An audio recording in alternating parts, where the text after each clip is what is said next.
যে কোনো মুহূর্তেই ঘটতে পারে বড়সড় দুর্ঘটনা।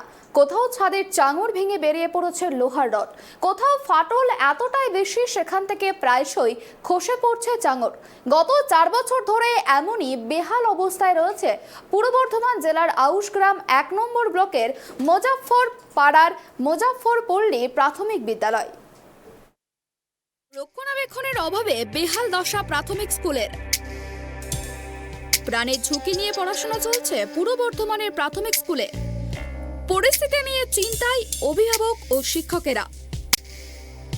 পূর্ব বর্ধমান জেলার আউশগ্রাম 1 নম্বর ব্লকের মুজাফফর পাড়ার মুজাফফর পল্লী প্রাথমিক বিদ্যালয়ে দীর্ঘ 3 থেকে 4 বছর যাবৎ বেহাল দশায় জীবনের ঝুঁকি নিয়ে পড়াশোনা চালিয়ে যাচ্ছেন শিক্ষক শিক্ষিকারা।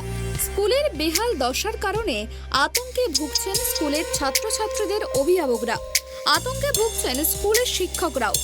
অনেক অভিভাবকই তাদের ছেলে মেয়েদের স্কুলে পাঠাতে ভয় পাচ্ছেন। স্কুলের ছাদের চাঙড় ভেঙে পড়ছে, একটু বৃষ্টি হতেই জল পড়ছে স্কুলের ভেতরে, এমনকি দেওয়াল পর্যন্ত স্যাঁতস্যাঁতে হয়ে রয়েছে। শুধু শ্রেণীকক্ষ নয়, স্কুল শিক্ষকদের বসার ঘরেও একই অবস্থা। বৃষ্টির কারণে দেওয়ালে হাত পড়লেই ইলেকট্রিক শক খাচ্ছেন বলেই দাবি করছেন স্কুলের শিক্ষক শিক্ষিকারা।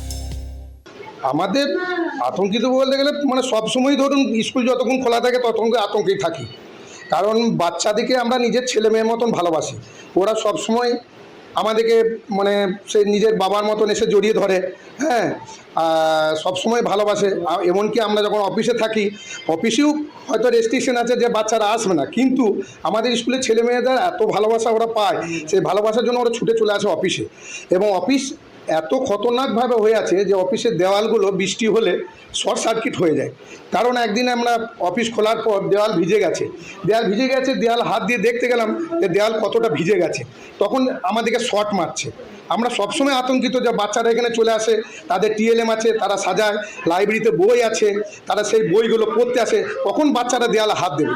কারণ আমাদেরকে গার্ড দিয়ে থাকতে হয় যে বাবা তোমরা দেওয়ালে হাত দিও না।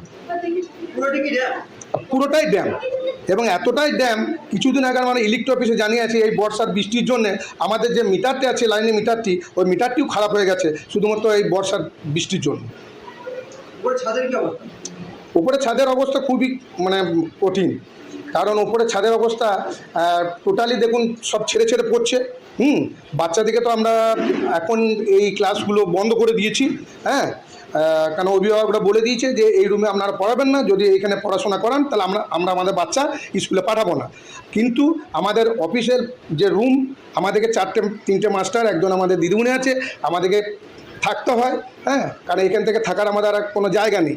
কিন্তু এইখানে যে অবস্থা, আমাদের কিছু কিছু কাজ করতে হলে বর্ষা হলে হেলমেট পরে আমাদেরকে কাজ করতে হয়, কারণ হেডমাস্টার মশাই যেখানে বসেন সেইখানেও ফাটা, অ্যাসিস্ট্যান্ট মাস্টার আমি যেখানে বসি সেখানেও ফাটা, হ্যাঁ, যার জন্য আমাদেরকে এইভাবে কাজ করতে হয়।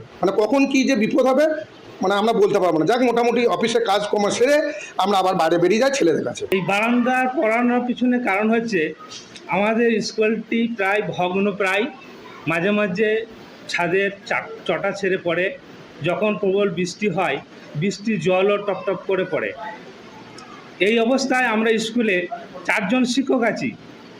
আমাদের পক্ষে পঠন পাঠন খুবই ভালো করানো উচিত, আমরা সেরকম সচেষ্ট, আমরা রীতিমতো পড়াশোনা করাই। কিন্তু এই বাড়ির জন্য, এই ভগ্ন বাড়িতে থাকার জন্য আমরা পড়াতে পারছি না। বারান্দাতে, তারপর চালের ঘরে গিয়ে আমাদেরকে পড়াতে হয়।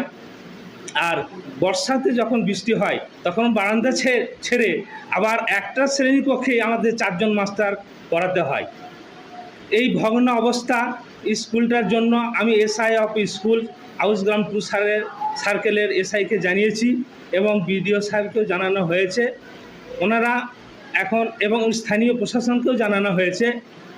ওনারা এখন আমাদেরকে আশ্বাস দিয়েছেন যে স্কুলটা অতি সত্বর কাজ হবে। আমি এখন চাই যে এইভাবে যদি ক্লাস না থাকার জন্য আমরা ছেলেদের সঠিকভাবে তার পড়ানোর সুযোগটা করতে পারছি না, তাই অতি সত্বর যাতে আমাদের স্কুলটা নতুনভাবে নির্মাণ করা যায়। যে কোনো সময় আমাদের এই স্কুলে বিপদ ঘটতে পারে।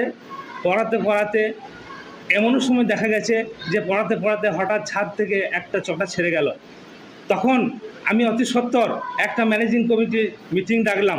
এই ম্যানেজিং কমিটি মিটিংয়ের সব মেম্বাররা স্কুলে এসে দেখলেন এবং স্কুলটা ঘুরে ঘুরে দেখে আমাকে বললেন যে আপনি এইভাবে স্কুল চালাতে পারেন না, এইভাবে স্কুল চালালে আমাদের ছেলে মেয়ের যে কোনো সময় প্রাণহানি ঘটতে পারে। আপনি অতি সত্বর এই স্কুল, এই ক্লাসরুমগুলো বন্ধ রাখুন এবং এর কোনো বিকল্প ব্যবস্থা করুন এবং ঊর্ধ্বতন কর্তৃপক্ষকে জানান।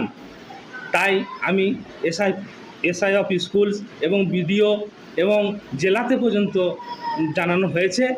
যাই হোক, আমরা যদি এই স্কুলটা নবনির্মিতভাবে হয়, তার জন্য আমি ঊর্ধ্বতন কর্তৃপক্ষের কাছে আবেদন রাখছি। এখন যে শ্রেণীকক্ষগুলো আছে ওগুলো আমরা রাখতে বাধ্য হয়েছি। যে কোনো সময় বড় ধরনের বিপদ ঘটতে পারে। যদি স্কুলে প্রাণহানি ঘটে তাহলে আমরা গার্জেনদেরকে কী জবাব দেবো? তার জন্য আমরা ক্লাসগুলো 3টে ক্লাস আমার বন্ধ আছে। আমরা বারান্দাতে, আর একটা চালের ঘর আছে, সেই চালের ঘরের বারান্দাতে আমরা 4 জন শিক্ষক ক্লাস করাবো। স্কুলের ছাদের চাঙড় ভেঙে পড়ার কারণে আতঙ্কে স্কুলের শিক্ষকেরা অনেক সময় মাথায় হেলমেট পরে নিয়ে পঠন পাঠন করাচ্ছেন। কোনো রকম বড় দুর্ঘটনা যাতে না ঘটে এর জন্য যে শ্রেণীকক্ষ রয়েছে তা বন্ধ করার নির্দেশ দিয়েছেন গ্রামবাসী এবং ছাত্রছাত্রীদের অভিভাবকরা। আমি স্কুলে সব দিন আমার ছেলে মেয়েদেরকে পাঠাই না, 2-1 দিন হয়তো আমার ছেলেকে পাঠাইছি, সবাই কিন্তু পাঠায় না। এই যে চটা ছেড়ে যদি মাথার মধ্যে পড়ে যায়, কোনো দুর্ঘটনা ঘটে, পড়াশোনা ছেলেটা যদি মরে যায় তো পড়াশোনায় কী করে কী করবে? কতদিন ধরে স্কুলে খারাপ 1 বছর 3 হলো। এখন কি কোথায় ক্লাস করানো হয়? এখন ওই বারান্দার মধ্যে এক ধারে একটা রুমের মধ্যে সাইডে করা হয়। সেটা কতদিন ধরে দেখছেন? আজকে বছর 3 হলো। ক্লাসরুমে কি ক্লাস নেওয়া হয় না? না, হয় না। কেন? ওই যে চটা ছেড়ে মাথায় পড়বে বাচ্চাদের, যে কোনো দুর্ঘটনা ঘটবে, তার জন্য মাস্টারমশাইরা এই জন্য ওই সাইডে পড়াশোনা করায়। সামনে যে নিম্নচাপে 2 দিন জল হলো, তা চটা ছেড়ে নিচেতে পড়েছে। আমি মিটিংয়ে ছিলাম, দিয়ে মাস্টারমশাই বলেছিলাম যে এখানে পড়াশোনা করেন না, ছেলেদের দুর্ঘটনা ঘটে যাবে, তখন আপনারা সমস্যায় পড়ে যাবেন, যাতে মানে এইটা বাদ দিয়ে ওই অন্য কোথায় পড়ানোর ব্যবস্থা করুন বাচ্চাদের। ছেলেমেয়েরা কি আসছে স্কুলে বা গার্জেনরা ঠিক মতো পাঠায় না, চটা মোটা ছেলেমেয়েরা রিস্ক নিয়ে কী করে পাঠাবে? ঠিক মতো পাঠায় না, হয়তো 2-1 দিন পাঠালেও নয়, বাচ্চাদের তো পড়াশোনা করাতে হবে, সেইভাবেই রিস্ক নিয়ে পাঠায়। রক্ষণাবেক্ষণের অভাবে বেহাল দশা প্রাথমিক স্কুলের।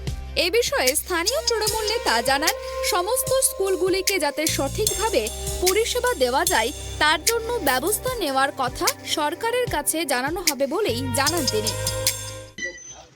আমরা চাইছি যে সামগ্রিক অঞ্চলে যত স্কুল আছে, আমাদের সরকার বা আমাদের গভর্নমেন্ট যাতে সমস্ত স্কুলগুলোকেই মানে পরিষেবা দেয় বা সুন্দরভাবে যেন করা যায়, কারণ বাচ্চা ছেলে মেয়ে পড়াশোনা করে তো ওখানে। আর আমার এই আউসগ্রামে আর একটা স্কুল আছে, এই বকুলতলা স্কুল বলে, ওখানকার স্কুলের ছেলে মেয়েদের খুব ভালো লেখাপড়া। ওখানেও যদি আমি দৃষ্টি আকর্ষণ করব ঊর্ধ্বতম কর্তৃপক্ষের কাছে যে ওই স্কুলের জন্য যদি কিছু করা যায়, মানে স্কুলটা মানে অবস্থা খুবই খারাপ এবং ভালো লেখাপড়া মানে হয়। আর এই যে মুজাফরপল্লী স্কুলটা যেটা হয়েছে, আমরা চাইবো যে ওই স্কুল আরও ডেভেলপ হোক এবং ছেলেমেয়েরা আরও সুযোগ সুবিধা পাক, পড়াশোনা করুক, এইটাই আমরা চাই। গার্জেনরা সেই ছেলে মেয়েদেরকে পাঠাতে ভয় পাচ্ছে, অনেকেই পাঠাচ্ছে না। ধরুন অনেক দিনকার পুরনো বিল্ডিং, তো আস্তে আস্তে জল শপিং করছে, জল ছেড়ে পড়ছে, যে মানে ছাদে থেকে এমনি চটা ছেড়ে যাচ্ছে। সেই জন্যে যে আমাদের মানে যে ওই স্কুলটা যাতে করায় পরিপূর্ণ করতে পারে। স্কুলের বাইরেই বাধ্য হয়ে পঠন পাঠনের কাজ চালিয়ে যাচ্ছেন শিক্ষক শিক্ষিকারা। কবে ঝুঁকিপূর্ণ স্কুল মেরামতের উদ্যোগ নেয় প্রশাসন, সেই দিকেই তাকিয়ে শিক্ষক, পড়ুয়া থেকে শুরু করে অভিভাবকরা। পূর্ব বর্ধমান থেকে কল্যাণ দত্তের রিপোর্ট, ট্রাইব টিভি।